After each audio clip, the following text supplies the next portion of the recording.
Hello everyone, a very good morning to all of you. कैसे हो आप सब?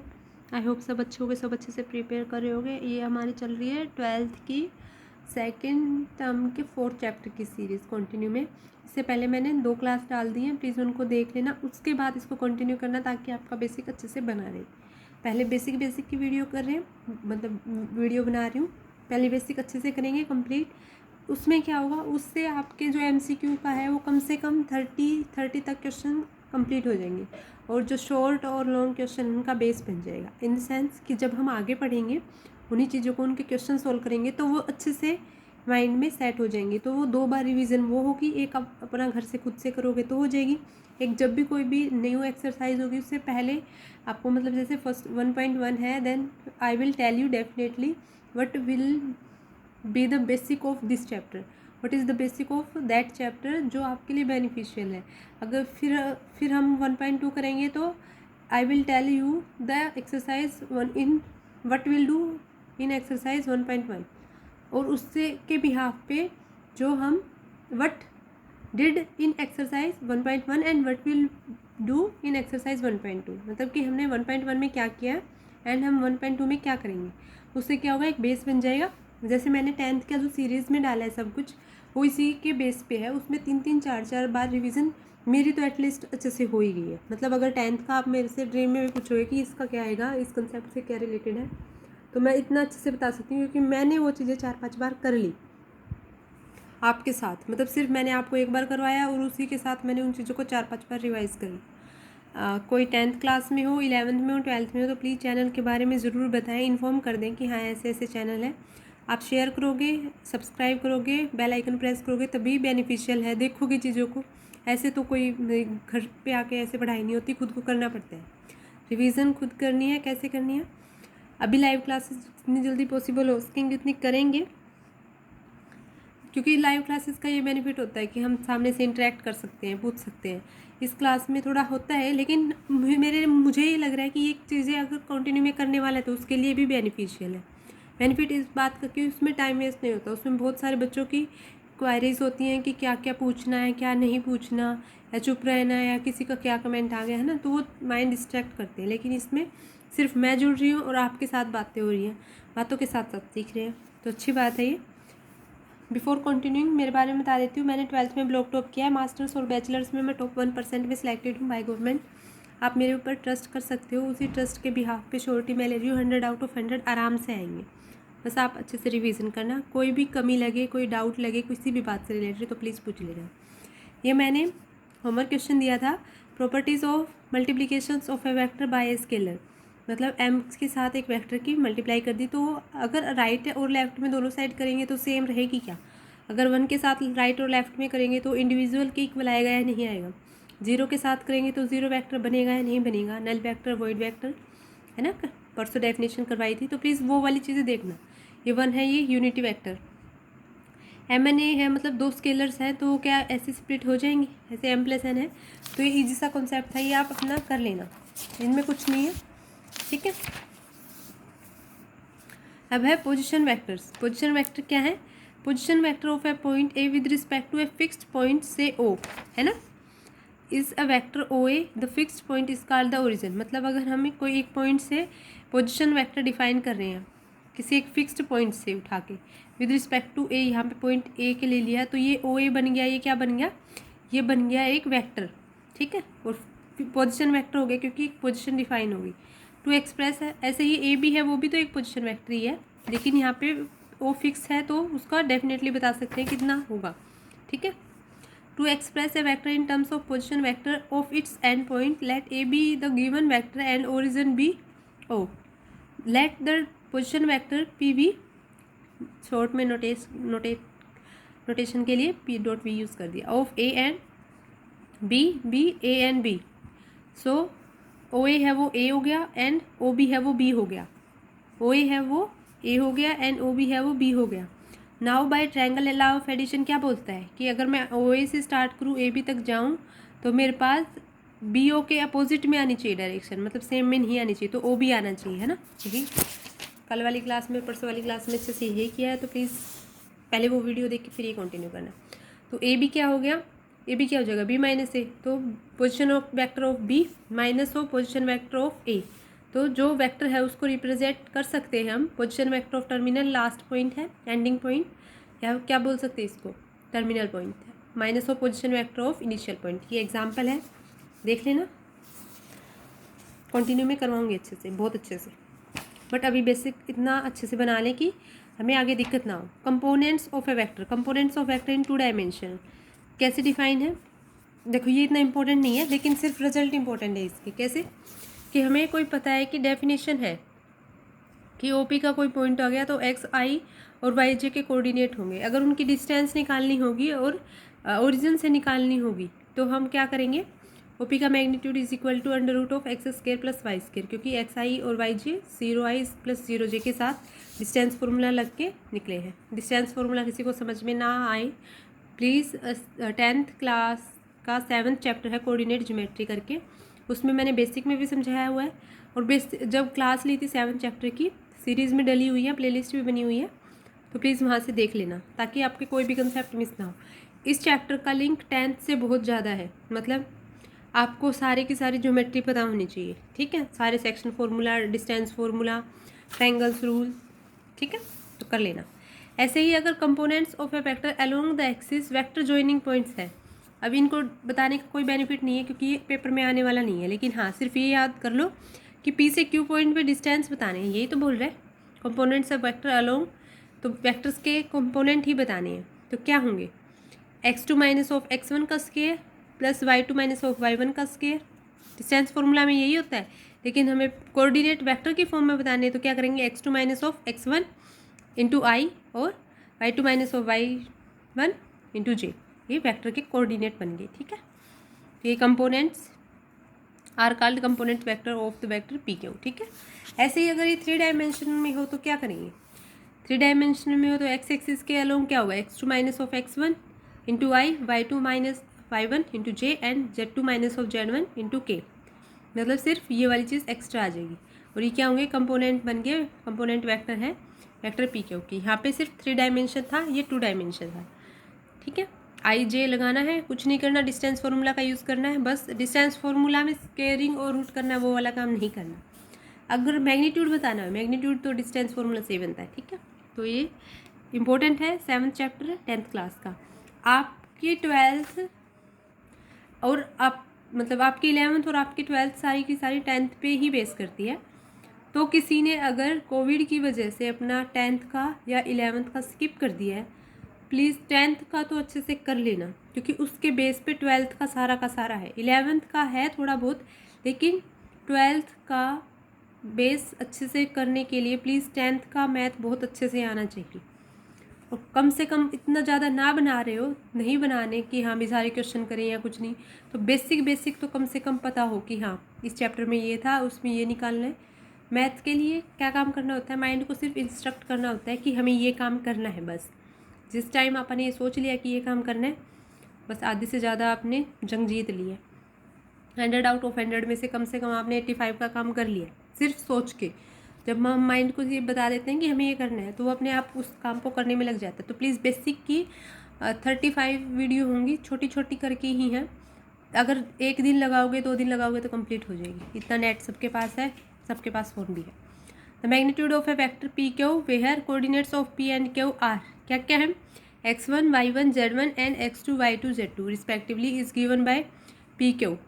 तो पी क्यू का मैग्नीट्यूड बनाएंगे, कैसे बनेगा, coordinate of Q minus of coordinate of P put कर दो, x2 माइनस ऑफ x1 का whole square plus y2 minus of y1 का whole square plus of z2 minus of z1 का whole square. जो भी कोऑर्डिनेट क्यू के हैं पहले उनको लेना है, फिर पी के हैं उनको सब्ट्रैक्ट कर देना है, स्क्वायरिंग कर देनी है, तीनों को ऐड करके अंडर द रूट ले लेना है। क्या बन गया, ये मैग्नीट्यूड बन गया। ये सारा डिस्टेंस फॉर्मूला में अच्छे से किया हुआ है। इन पर्टिकुलर अगर पी ओरिजिन ही हो 0i plus 0j plus 0k की फॉर्म में डिफाइन है, और क्या वो xyz कोऑर्डिनेट हो उसके, तो अपने पास जो मैग्नीट्यूड होगा वो या पोजीशन वेक्टर आर होगा वो क्या आ जाएगा, पी क्यू वेक्टर के इक्वल आएगा। तो क्या बनेगा, x2 माइनस ऑफ x1 का होल स्क्वायर, तो x2 minus of x1, x2 की जगह पे तो x आ गया, x1 की जगह पे 0 है तो x का स्क्वायर, और स्क्वायर का फिर अंडर रूट करेंगे, निकालने का कोई बेनिफिट ही नहीं है, तो x plus x i plus y j plus of z k, ये क्या बन गया एक्स का स्क्वायर अंडर द रूट। अगर होता तो ये बन जाता क्या, मैग्नीट्यूड बन जाता है। लेकिन सिर्फ हमें क्या बताना है, पोजीशन वेक्टर बताना है। पोजीशन वेक्टर में क्या करेंगे, क्यू के जो भी कोऑर्डिनेट हैं उनमें से पी के कोऑर्डिनेट सब्ट्रैक्ट कर दो तो हमारे पास पोजीशन वेक्टर आ जाता है। मतलब हमें सिर्फ एक पोजीशन वेक्टर बताना है कि ये लाइन है या फिर ये पॉइंट्स गिवन है, दो उनका पोजीशन वेक्टर बता दो। तो जो भी सेकंड वन के कोऑर्डिनेट होंगे उनमें से फर्स्ट वन वाले को सब्ट्रैक्ट करके और आई जे और के लगा देना 3 डायमेंशन में। अगर 2 डायमेंशन में है तो आई और जे, मतलब 2D प्लेन में एक्स और वाई होते हैं तो आई एंड जे आएगा। 3D में तीनों प्लेन होते हैं एक्स वाई जेड तो आई जे और के आएगा। ठीक है, तो पी के हुई है magnitude under root X square plus Y square plus Z square, where R is the position vector of the point Q and X I Y J Z K are called the vector components of R. ठीक है, ये बात अच्छे से explain कर दी 2 बार। अब एक note है, इम्पोर्टेंट है, आज का काम इम्पोर्टेंट क्या है, सिर्फ ये फॉर्मूला लर्न करना। ये मैग्नीट्यूड वाला वेक्टर वाला बता दिया, एक पीछे जो रिजल्ट यूज़ किए थे यूनिटी वाले वो आपके डायरेक्ट क्वेश्चन में यूज़ होंगे। तो अगर आपको पहले से पता होगा कि हाँ ऐसे ऐसे आ सकता है क्वेश्चन में, तो आप अपने माइंड को पहले से समझा के रखोगे कि हाँ भाई ये चीज़ याद करनी पड़ेगी क्योंकि ये पेपर में आएगी, इंपॉर्टेंट है। आप लोगों के लिए अच्छी बात है कि आपको ये बताया जा रहा है कि ये इंपॉर्टेंट है, हमें नहीं बताया जाता। For a vector in 2 dimension the magnitude of vector P Q are where coordinate P and Q are क्या क्या है, x1 y1, सिर्फ 2D की बात कर रहे हैं, x2 y2, तो क्या होगा बता दो, magnitude x2 minus of x1 का whole square plus of y2 minus of y1 का whole square under the root. Corollary है ये किसकी, क्या है कि अगर ये दोनों है तो इनका एडिशन हो जाता है ना, हाँ हो जाता है। एक और है कि अगर m से के साथ स्केलर के साथ मल्टीप्लाई करेंगे तो ये ऐसे के ऐसे m के साथ मल्टीप्लाई होके आएंगे, हाँ हो जाते हैं, तो ये अच्छी बात है। क्रोलरी है, इंपॉर्टेंट है। कैसे है इंपॉर्टेंट, ये थ्योरम में डायरेक्ट यूज़ की जा सकती है कि हमने क्रोलरी पढ़ी हुई है और हम उसका रिजल्ट यूज़ कर रहे हैं। 2 vectors a is equal to a1 i plus a2 j plus a3 k, b is equal to b1 i plus b2 j plus b3 k are equal if and only if their components are equal. मतलब अगर ये 2 vector equal हैं तो कब होंगे, जब इनके point same होंगे। Point same in the sense a1 is equal to b1, a2 is equal to b2 and coordinate same होंगे a3 and is equal to b3, तो ये चीज़ दोनों इक्वल होंगी। वेक्टर जॉइनिंग 2 पॉइंट्स, अब वेक्टर 2 पॉइंट्स को joining करके क्या बनाते हैं, तो मैग्नीट्यूड ही आएगा। तो 2 पॉइंट हैं उनका जॉइन करके बना दिया था, पीछे अच्छे से किया है। Direction cosine and direction ratio क्या होते हैं, cosine of alpha, cosine of beta and cosine of gamma x y and z axis के अलोंग, उनको LMN नाम दिया था और ABC से डिवाइड किया था। जो ABC थे वो डायरेक्शन क्या थे, रेशियोज।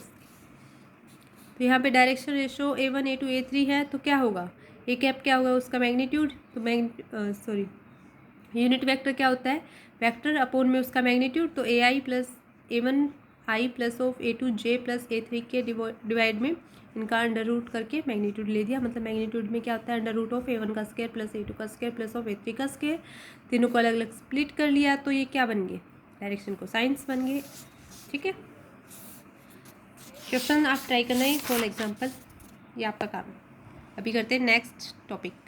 देखो नेक्स्ट टॉपिक में क्या है, section formula which is from mathematics 10th class NCERT 7th chapter and exercise 7.3, important है। वहाँ पे हमने सिर्फ इंटरनली सीखा था, यहाँ पे हम एक्सटर्नली भी सीखेंगे। इन द सेंस कि हम पहले तो पार्ट को अंदर तक डिवाइड करते थे कि एक लाइन होगी उसको बीच में से काटा जाएगा, या फिर कोई भी लाइन सेगमेंट होगी उसके अंदर ही कट करके कितने रेशियो में डिवाइड करेंगे वो बताना था, वो इंटरनली होता था। अब आएगा एक्सटर्नली। एक्सटर्नली मीन्स इन दोनों को कहीं बाहर भी कोई डिवाइड कर सकती है बट वो दिखेगी नहीं, ठीक है, इमेजिनरी टाइप से, तो वो एक्सटर्नली में जाएगा। तो ये अच्छे से करते हैं। इसके बेस पे एक क्वेश्चन डेफिनेटली आपके पेपर में 2 या 4 मार्क्स में दिख सकता है। MCQ में चांसेस इस फॉर्मूले से बन सकते हैं, तो इम्पोर्टेंट है ना। 6-7 नंबर का आएगा आपके ये टॉपिक पेपर में, तो कहीं ना कहीं से सारा का सारा चैप्टर कवर करना पड़ेगा, है ना। तो अपना बेसिक अच्छे से करोगे ना तो MCQ के 30 से 35 क्वेश्चंस जो बता रही हूँ इनमें से कंप्लीट हो जाएंगे, आराम से हो जाएंगे। To find the position vectors of the point which divides the line segment joining the two given points in the ratio m/n। मतलब कि हमारे पास एक लाइन सेगमेंट है और उसमें 2 पॉइंट हैं और वो डिवाइड कर रहे हैं, मतलब उस रेशियो में, किसमें, m/n में। तो क्या होगा, मतलब ये लाइन सेगमेंट है और ए बी m/n में डिवाइड कर रहे हैं। तो अगर हमें कोई सी पॉइंट है और या डिस्टेंस बतानी है, ए सी या सी बी क्या बनेगा, ठीक है। तो हम कैसे बनाएंगे, अब इन्होंने वेक्टर से फिक्स्ड पॉइंट से उठा के ओरिजिन से रेफरेंस कर दिया कि ये पॉइंट्स हैं, तो उनकी वैल्यूज़ इन वेक्टर्स की फॉर्म में क्या निकलेगी, ठीक है। ऐसे हम सीखते थे, क्या निकालते थे, एम ऑफ बी के जो भी पॉइंट है उससे मल्टीप्लाई करके निकालते थे, बट यहाँ पे थोड़ा सा अलग है। सीखते हैं पहले क्या बना है, मतलब ये एम ऑफ बी हो जाएगा प्लस एन ऑफ ए हो जाएगा और एम प्लस एन हो जाएगा, ठीक है। वही बात है कि फिर ये ए सी की डिस्टेंस आ जाएगी और ओ सी की डिस्टेंस आएगी और वो आर की इक्वल है ना। चलो निकालते। Let O be the origin of the reference and A and B the position vectors of given points A and B. O is equal to A and OB is equal to B. R be the position vector with the point which divides AB internally in the ratio m/n. So AC upon में CB m/n हो गया, यहाँ से cross multiply कर देना।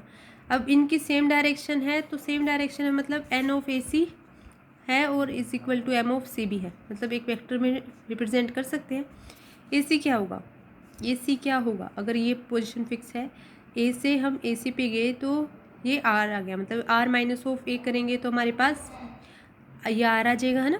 तो ऐसे ही B minus are करेंगे तो सी बी बन जाएगा। अब 1 और 2 की वैल्यूज़ हैं अपने पास, ए सी की वैल्यू निकाल दी, सी बी की वैल्यू निकाल दी, एन और एन से मल्टीप्लाई करके तो आर की वैल्यू निकाल देंगे। यहाँ से आर पोजिशन वेक्टर क्या होगा, तो ए सी की वैल्यू डिफाइन हो जाएगी, किसके इक्वल आएगी वो, m of B plus of n of A upon में एम प्लस एन, ठीक है। ऐसे ही पॉइंट्स में बनता है। अगर आर है, मिड पॉइंट फॉर्मूला में करेंगे तो आर की वैल्यू इनकी 1:1 रेशियो हो जाएगा, तो 1 के साथ इसकी मल्टीप्लाई की।